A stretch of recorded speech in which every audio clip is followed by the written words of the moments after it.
बात करते हैं अमेरिका के दौरे की। प्रधानमंत्री वहां पर मौजूद हैं 3 दिन के लिए और डेलावेयर में 2 महाशक्तियों के प्रमुखों ने वैश्विक और क्षेत्रीय मुद्दों पर बातचीत की और इस बैठक के लिए राष्ट्रपति बाइडेन ने प्रधानमंत्री नरेंद्र मोदी को अपने आवास पर मेजबानी की।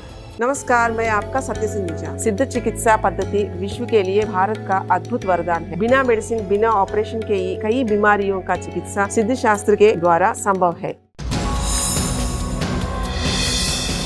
अमेरिका के डेलावेयर में राष्ट्रपति बाइडेन इस लम्हे को यादगार बनाने के लिए अपने आवास पर पीएम मोदी का गर्मजोशी से स्वागत उन्होंने किया। दोनों गले मिले, फिर इस दोस्ती को नया आयाम देने के लिए द्विपक्षीय बातचीत का दौर चल पड़ा। विदेश मंत्रालय के मुताबिक भारत अमेरिका ने आपसी साझेदारी को और गहरा करने के तरीकों पर चर्चा की। इसके अलावा बातचीत में हिंद और प्रशांत क्षेत्र के मुद्दों को भी एड्रेस किया गया। साथ ही वैश्विक और क्षेत्रीय मुद्दों पर विचारों का आदान प्रदान हुआ। 2 सुपर पावर के बीच हुई वार्ता की कुछ तस्वीरें पीएम मोदी ने भी साझा की। उन्होंने लिखा, मैं राष्ट्रपति बाइडेन को अपने आवास पर मेरी मेजबानी के लिए धन्यवाद देता हूं। हमारी बातचीत बेहद फायदेमंद रही है। हमें क्षेत्रीय और वैश्विक मुद्दों पर चर्चा करने का अवसर मिला। पीएम मोदी से मुलाकात पर राष्ट्रपति बाइडेन का एक्स पर पोस्ट छलका। उन्होंने पीएम मोदी की तारीफ में कसीदे पढ़े और लिखा, भारत के साथ अमेरिका की साझेदारी इतिहास में किसी भी समय की तुलना में अधिक मजबूत, घनिष्ठ और अधिक गतिशील है। अमेरिका के डेलावेयर में हुए शिखर सम्मेलन में प्रधानमंत्री नरेंद्र मोदी ने जोरदार भाषण दिया। इस दौरान उन्होंने बिना नाम लिए रूस यूक्रेन युद्ध का जिक्र किया और भारत के स्टैंड को मजबूती से रखा। क्वाड शिखर सम्मेलन में सबकी निगाहें पीएम मोदी और राष्ट्रपति बाइडेन पर टिकी थी। जैसे ही पीएम मोदी की बारी आई, उन्होंने युद्ध पर भारत के जरिए को सामने रखा। हम किसी के खिलाफ नहीं हैं। हम सभी एक रूल्स बेस्ड इंटरनेशनल ऑर्डर, संप्रभुता और क्षेत्रीय अखंडता के सम्मान, शांतिपूर्ण ढंग से हल निकालने के समर्थन करते हैं।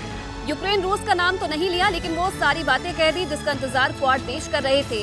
यही नहीं, जब प्रेसिडेंट बाइडेन से क्वाड के भविष्य पर सवाल किए गए तो उम्मीद भरी निगाहों से पीएम मोदी की तरफ देखे, तो प्रधानमंत्री ने भी उन्हें मायूस नहीं किया। 2025 में क्वाड लीडर समिट का आयोजन भारत में करने में हमें खुशी होगी। बहुत बहुत धन्यवाद। भारत, अमेरिका, जापान, ऑस्ट्रेलिया के संगठन क्वाड में जंग के अलावा जलवायु परिवर्तन, समुद्री सुरक्षा, इंडो पैसिफिक पर नई नीति बनाने और आतंकवाद से निपटने के लिए सभी देशों ने अपने विचार रखे।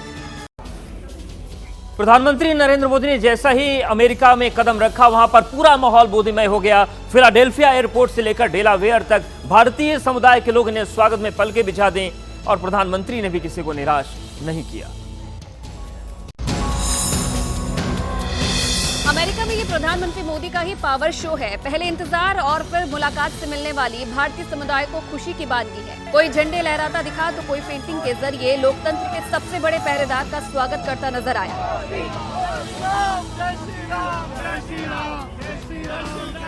फिलाडेल्फिया हो या डेलावेयर या फिर न्यूयॉर्क, हर जगह लोग पीएम मोदी के लिए पलके बिछाए इंतजार कर रहे थे।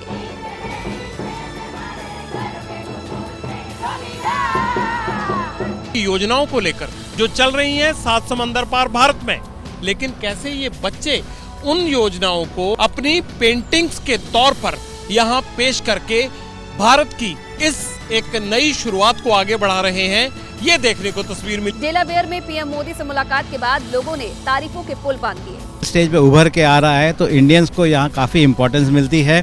हमको यहाँ के प्राइम मिनिस्टर ट्रंप ने भी कहा है कि Indians are one of the best community. Kejriwal के इस्तीफे के बाद आतिशी मुख्यमंत्री बन गए हैं, लेकिन दिल्ली में सियासी दंगल थमा नहीं है। अब आम आदमी पार्टी जनता अदालत लगाएगी और आज जनता अदालत में केजरीवाल जंतर मंतर में पेश होंगे अपनी ईमानदारी को साबित करने के लिए। लेकिन बीजेपी ने भी अरविंद केजरीवाल के खिलाफ मोर्चा खोल दिया है। दिल्ली में असली चुनावी जंग शुरू होने वाली है, जिसकी शुरुआत आज से हो रही है। आतिशी के सीएम बनते ही अरविंद केजरीवाल ईमानदारी को लेकर नए अभियान पर चल पड़े हैं। जनता की अदालत की शुरुआत हो रही। अरविंद केजरीवाल अपनी फरियाद लेकर के पूरे दिल्ली में अलग अलग हिस्सों में जाएंगे। बीजेपी को भी मालूम है कि केजरीवाल की नजर विधानसभा चुनाव पर है, इसलिए उसने भी मोर्चा खोल दिया है और आज केजरीवाल के खिलाफ कनॉट प्लेस में धरना देगी। पद जरूर ग्रहण किया है, लेकिन पावर तो रिमोट में है। क्या मतलब है इसका? जैसे टीवी रिमोट से चलता है ना, तो रिमोट ऑन करोगे तो टीवी चलेगा, रिमोट ऑफ करोगे तो टीवी बंद हो जाएगा। तो पूरी पावर तो रिमोट में है। रिमोट किसके पास है? तो रिमोट तो केजरीवाल जी के हाथ में है ना। बीजेपी के दावे की हकीकत का आतिशी सरकार में मंत्री बने कैलाश गहलोत भी गवाही दे रहे हैं। जिस प्रकार से हम अरविंद केजरीवाल जी की लीडरशिप में काम करते आए, उसी प्रकार से आगे भी हम उनकी लीडरशिप, उनके विजनरी लीडरशिप के अंडर हम काम करते हैं। बीजेपी ने राहुल गांधी से अमेरिका में सिखों पर दिए गए बयान को वापस लेने की मांग की है। बीजेपी ने कहा कि राहुल गांधी को बयान वापस लेना चाहिए, लेकिन राहुल गांधी ने पलटवार किया है। उन्होंने कहा कि बीजेपी झूठ फैलाती है, बीजेपी सच बर्दाश्त नहीं कर पाती और उन्हें जबरन चुप कराना चाहती है। अमेरिका में सिखों पर राहुल गांधी के बयान को लेकर घमासान जारी है। बीजेपी ने राहुल गांधी से अपने बयान वापस लेने को कहा है। राहुल गांधी ने जोरदार पलटवार किया। सोशल मीडिया एक्स पर पोस्ट करके कहा कि बीजेपी अमेरिका में दिए गए उनके बयान को लेकर झूठ फैला रही है। राहुल ने पूछा कि वो भारत और विदेश में रहने वाले हर सिख भाई बहन से पूछना चाहते हैं कि क्या उन्होंने जो कहा उसमें कुछ गलत है।